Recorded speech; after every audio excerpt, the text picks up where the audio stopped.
Sistem saraf pusat atau SSP adalah komponen penting dalam tubuh manusia yang berperan dalam menerima informasi dari sel-sel saraf tepi di seluruh tubuh. Neuroanatomi traktus piramidalis dan ekstrapiramidalis memegang peranan utama dalam sistem motorik manusia. Traktus piramidalis mengirimkan sinyal dari otak ke otot untuk mengatur gerakan, sementara ekstrapiramidalis terkait dengan pembentukan SSP itu sendiri. Pemahaman umum tentang keduanya sangat penting pada bidang kesehatan seperti neurologi, karena gangguan dalam traktus piramidalis atau ekstrapiramidalis dapat mengganggu sistem motorik dan berdampak pada kemampuan bergerak. Nah, pada presentasi PPT kali ini, kami akan menjelaskan definisi, cabang, fungsi, dan kelainan yang berkaitan dengan neuroanatomi traktus piramidalis dan ekstrapiramidalis. Nah, selanjutnya pada rumusan masalah dari penulisan student project ini, antara lain yang pertama, apakah definisi umum dari traktus piramidalis dan ekstrapiramidalis, kemudian selanjutnya ada perbedaannya, kemudian ada bagaimana anatominya, kemudian yang keempat, apa saja fungsi dari keduanya, dan yang terakhir yaitu yang kelima, mengapa kelainan dapat terjadi pada traktus piramidalis dan ekstrapiramidalis. Terima kasih untuk kesempatan yang diberikan. Perkenalkan, nama saya Eli Meridodi dengan 3 digit NIM terakhir 235. Jadi, tujuan dari penulisan student project kali ini adalah yang pertama, menjelaskan definisi umum dari traktus piramidalis et ekstrapiramidalis. Yang kedua, menjelaskan perbedaan dari nervus traktus piramidalis et ekstrapiramidalis. Yang ketiga, menjelaskan anatominya. Yang keempat, menjelaskan fungsinya. Serta yang kelima, menjelaskan kelainan yang dapat terjadi pada nervus traktus piramidalis dan ekstrapiramidalis. Setelah penulisan student project ini, diharapkan manfaat yang dapat didapatkan yaitu yang pertama, menambah wawasan mahasiswa kedokteran tentang nervus traktus piramidalis dan ekstrapiramidalis, sehingga nantinya mampu untuk melakukan pelayanan kepada pasien dengan optimal. Yang kedua, dapat menjadi literatur bagi masyarakat luas, serta mahasiswa kesehatan sendiri, sehingga menambah pengetahuan mengenai nervus traktus piramidalis et ekstrapiramidalis, dan tentunya mampu untuk melakukan tindakan pencegahan untuk meminimalisir serta menjaga kesehatan dari nervus traktus piramidalis et ekstrapiramidalis. Dan yang terakhir, yang ketiga, manfaatnya dapat menjadi acuan untuk dapat melakukan diagnosis topis terhadap kelainan pada traktus piramidalis et ekstrapiramidalis. Selanjutnya akan dilanjutkan oleh teman saya. Perkenalkan, nama saya Desa Gede Gunjani Pratnyasari dengan 3 nomor NIM terakhir 239. Di sini saya akan menjelaskan mengenai definisi traktus piramidalis dan ekstrapiramidalis. Traktus piramidalis dan ekstrapiramidalis adalah 2 jalur saraf yang terlibat dalam mengatur pergerakan tubuh manusia. Traktus piramidalis mentransmisikan sinyal motorik dari korteks motorik ke neuron motorik bawah, sedangkan traktus ekstrapiramidalis mengirimkan sinyal motorik dari batang otak ke sumsum tulang belakang. Untuk pengertian traktus piramidalis itu sendiri terdiri dari 2 bagian utama, yaitu saluran kortikospinal dan saluran kortikobulbar. Saluran kortikospinal mengontrol pergerakan otot rangka dan sedangkan saluran kortikobulbar mengontrol pergerakan otot wajah. Untuk traktus ekstrapiramidalis mencakup beberapa jalur saraf yang termasuk saluran rubrospinal, saluran spinothalamikus, dan saluran retikulospinal. Jalur ini bertanggung jawab untuk mengatur gerakan otomatis dan refleksi seperti keseimbangan, postur, dan pergerakan. Perkembangan traktus ekstrapiramidalis sangat terkait dengan sistem saraf pusat karena traktus ekstrapiramidalis adalah bagian dari sistem saraf pusat. Sistem saraf pusat berkembang dari lapisan epidermis yang disebut neuroectoderm. Selama perkembangan embriologis 2 hingga 8 minggu terjadi perkembangan lempeng saraf yang disebabkan notokorda. Lempeng saraf melipat atas induksi dari notokorda, membentuk tabung saraf yang kemudian menjadi neuroectoderm, dan inilah yang akhirnya membentuk sistem saraf pusat selama perkembangan berlanjut. Daerah khusus dalam tabung saraf ini memberikan asal mula berbagai komponen sistem saraf pusat, termasuk otak dan sumsum tulang belakang yang berperan penting dalam fungsi yang terkait dengan traktus ekstrapiramidalis. Traktus piramidalis berasal dari sel-sel piramidal di lapisan 5 pada korteks cerebral, bagian rostral dan frontal. Pembentukan traktus piramidalis pada manusia terjadi selama perkembangan embrio dan berlangsung dengan lambat. Pada umumnya, traktus ini mencapai tahap piramidal sekitar 8 minggu setelah pembuahan, tetapi proses pengembangan dan penyalutan aksonnya berlangsung lebih lama dan baru selesai sepenuhnya antara usia 2 hingga 3 tahun. Karena proses perkembangan yang berlangsung lama ini, malformasi dapat terjadi setelah kelahiran. Faktor genetik yang terlibat dalam proses perkembangan traktus piramidalis sangat rumit sehingga banyak dari proses ini masih belum diketahui. Sel saraf atau nervi merupakan sel yang memiliki peran dalam koordinasi tubuh. Nah, sel saraf ini banyak ditemukan pada bagian korteks cerebri di mana nantinya mereka akan bergabung di bagian cerebellum dan membentuk yang namanya jaringan nervus cranialis. Nervus cranialis pada manusia terdapat 12 jenis. Nah, sel saraf tentunya memiliki beberapa struktur dengan fungsinya masing-masing. Strukturnya meliputi dendrit, nukleus, sel body, akson, selubung mielin, sel swan, Ranvier node, dan akson terminal. Oke, sekarang kita akan membahas tentang nervus tractus piramidalis. Nah, traktus ini berasal dari korteks cerebrum dan terbagi menjadi dua traktus utama. Yang pertama ada traktus corticospinal. Traktus ini terutama berasal dari neuron di gyrus presentalis, area premotorik, dan gyrus postcentralis. Dengan 80% seratnya disuplai oleh korteks motorik primer. Yang kedua ada traktus corticobulbar. Traktus ini turun ke saluran kortikospinal melalui korona, radiata, dan kapsul internal dan keluar untuk bersinaps dengan neuron motorik bawah saraf kranial. Serabut ini mempersarafi semua saraf kranial secara bilateral, kecuali saraf kranial 7 dan 12 yang menerima persarafannya dari korteks kontralateral. Baik, perkenalkan nama saya Dewa Nyomadina Demika Putri dengan nomor 3 digit NIM terakhir adalah 253. Di sini saya akan menjelaskan tentang nervus tractus extrapyramidalis. Nervus tractus extrapyramidalis merupakan saraf yang melalui jalur extrapyramidalis. Menurut Mura pada tahun 2017 dalam bukunya yakni Dasar-dasar Ilmu Penyakit Saraf, susunan extrapyramidalis terbagi menjadi inti-inti extrapyramidalis, lintasan-lintasan lingkaran, dan lapisan subkortikospinal. Di sini saya hanya menjelaskan tentang inti-inti extrapyramidalis dan lintasan-lintasan lingkaran. Lanjut ke inti-inti extrapyramidalis. Yang pertama ada area 4S, area 6, dan area 8 dari Brodmann area. Yang kedua ada ganglia basalis. Yang ketiga ada inti di diencephalon. Dan yang keempat ada inti di batang otak. Lanjut ke lintasan-lintasan lingkaran. Yang pertama ada lintasan lingkaran pertama yang melalui cerebellum atau otak kecil. Yang kedua ada di lintasan lingkaran kedua yang melalui substansia nigra, dan yang ketiga ada lintasan lingkaran ketiga yang melalui nukleus caudatus. Next slide. Traktus extrapyramidalis terbagi menjadi 4. Yang pertama ada traktus tectospinalis yang berasal dari colliculus superior. Yang kedua ada traktus ruberspinalis yang berasal dari nukleus ruber atau nukleus merah. Yang ketiga ada traktus vestibulus spinalis yang terbagi menjadi traktus vestibularis medial yang berasal dari inti squamous dan traktus vestibulus spinalis lateral yang berasal dari diater. Dan yang keempat ada traktus reticulus spinalis yang berasal dari formatio reticularis. Sekian dari penjelasan saya, terima kasih. Traktus piramidalis. Traktus corticospinal adalah bagian dari traktus piramidalis. Traktus ini menghubungkan korteks motorik dengan medula spinalis. Traktus corticospinal dibagi menjadi dua cabang, yaitu traktus corticospinal anterior dan juga traktus corticospinal lateralis. Traktus corticospinal anterior tidak menyeberang di medula oblongata, tetapi menyeberang di medula spinalis. Traktus ini menginervasi otot-otot tubuh pada bagian bawah.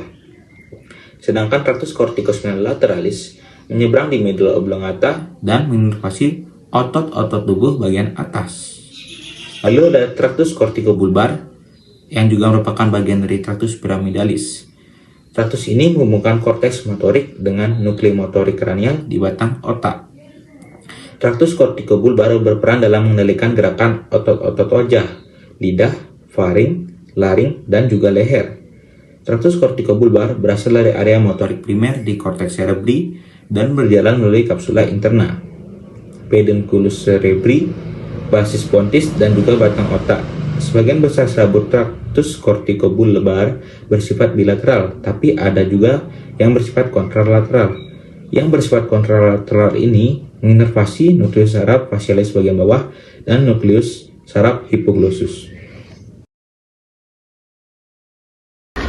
Traktus extrapyramidalis, traktus rubrospinal. Nukleus merah di otak tengah tepat di atas colliculus superior memiliki akson neuron yang menyeberang ke sisi berlawanan melalui traktus rubrospinal. Akson ini turun melalui pons dan medula oblongata, berakhir di cornu anterior medula spinalis. dan dengan neuron internukleal di kolom abu-abu anterior. Traktus cerebrospinal ini mengontrol otot refleksor pada lengan dan tangan. Kemudian ada traktus vestibulospinal. Nukleus vestibular di pons dan medula oblongata menerima sinyal dan telinga bagian dalam dan otak kecil.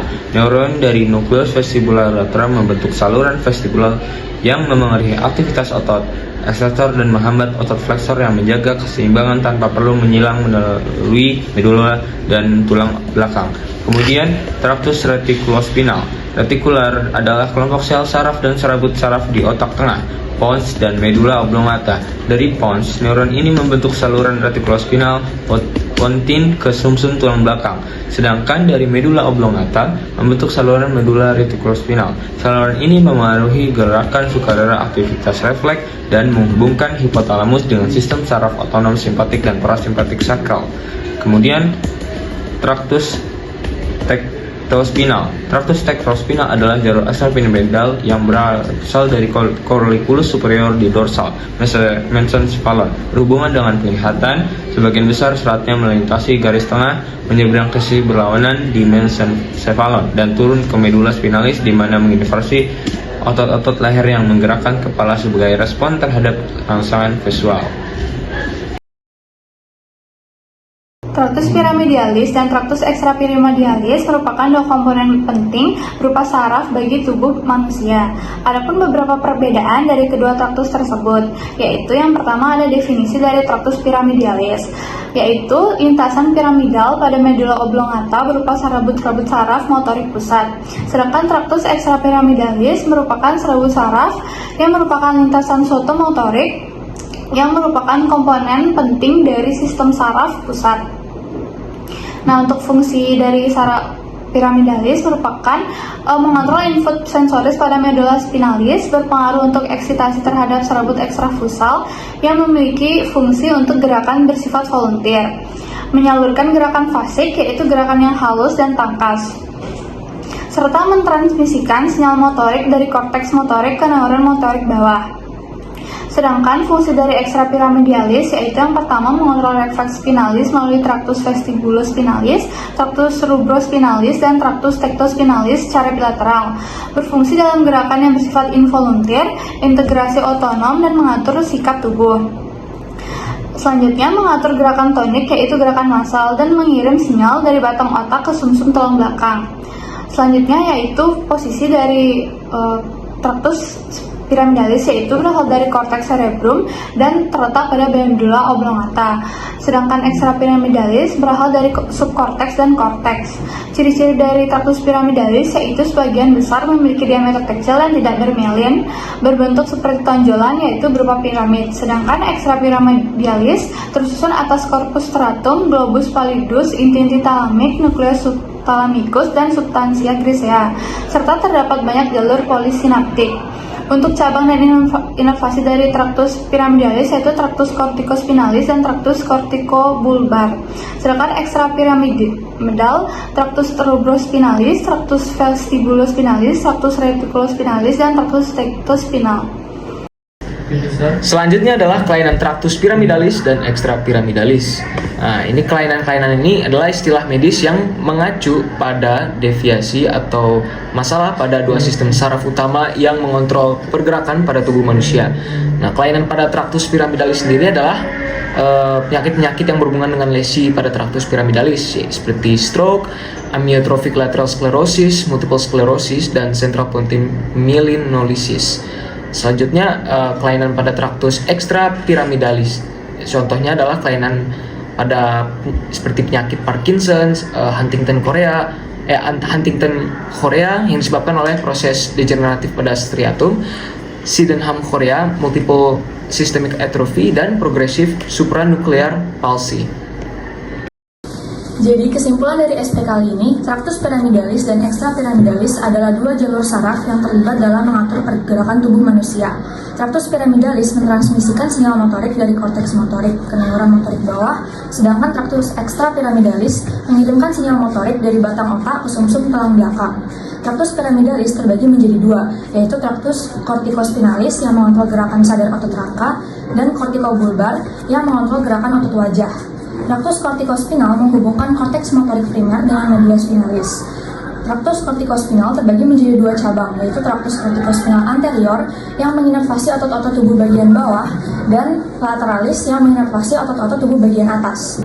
Traktus kortikobulbar menghubungkan korteks motorik dengan nuklei motorik kranial di batang otak. Traktus kortikobular berjalan dari korteks motorik melalui kapsula interna, pedunculus cerebri, dan basis pontis, kemudian memasuki batang otak dan bercabang ke nuklei motorik kranial yang sesuai. Traktus ekstrapiramidalis ini dibagi menjadi 4, yakni traktus tectospinalis, rubrospinalis, reticulospinalis, dan vestibulospinalis. Traktus tectospinalis, saraf pada traktus ini berasal dari kolikulus superior otak tengah yang memiliki peran dalam penangkapan rangsangan dari lingkungan dan koordinasi pandangan dalam otak dan kepala. Traktus rubrospinalis berasal dari nukleus merah tegmentum otak tengah yang dapat terbagi menjadi nukleus merah parvoseluler yang memiliki fungsi dalam kognitif motor, sedangkan magnoseluler memiliki peran dalam perkembangan pergerakan dasar. Traktus reticulospinalis berasal dari formasi retikular pontin yang memiliki peran dalam pengendalian pandangan yang berubah-ubah serta berperan dalam mengirimkan sinyal menurun. Traktus vestibulospinalis dibagi menjadi 2, yakni medial yang memiliki fungsi dalam kejelasan penglihatan dan lateral yang memiliki peran dalam membantu refleks pada saraf vestibulospinal untuk keseimbangan dan postur tubuh.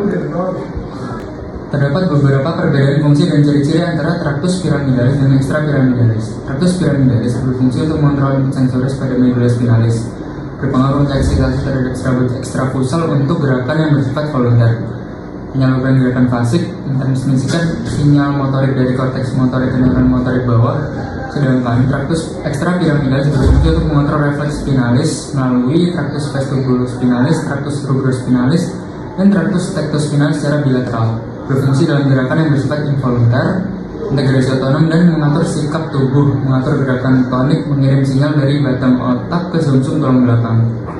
Kemudian, gangguan pada sistem saraf yang mengontrol pergerakan tubuh manusia dapat terjadi pada traktus piramidalis dan ekstrapiramidalis. Kelainan piramidalis dapat menyebabkan gejala seperti hiperrefleksi, kelemahan spastisitas, dan tanda Babinski.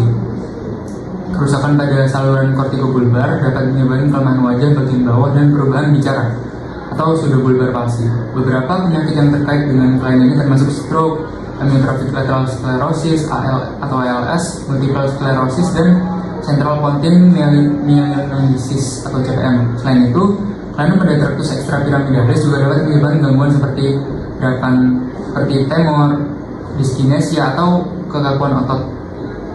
Contoh kelainan tersebut termasuk Parkinson, Huntington-Chorea, Sydenham-Chorea, multiple systemic atrophy, dan progressive supranuclear palsy.